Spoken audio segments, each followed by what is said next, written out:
Welcome to McPlum, simple solutions served daily. You start by confirming the project and the actual media locations.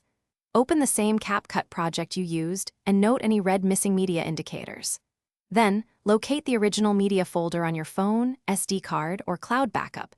Make sure file names and extensions still match what Capcut imported. If you moved or renamed files, undo that change now or place files back into their original folder. Once done, Capcut can relink. This step prevents unnecessary restores and speeds recovery. Now relink the media inside Capcut. Tap a missing clip in the timeline and choose Replace or Relink.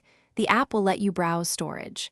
Navigate precisely to the original folder and select the matching file name and format so Capcut maps clips correctly. If multiple clips use the same source, use Batch Relink when offered to save time. Make sure durations and start points align. If not, nudge the trimmed handles so edits stay intact. This step restores timeline continuity without re-editing.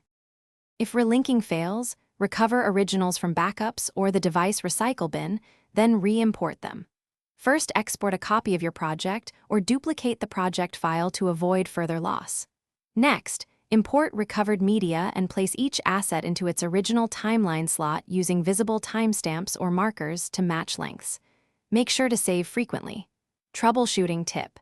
If clips still refuse to relink, rename recovered files to the exact original file names and re-attempt relink.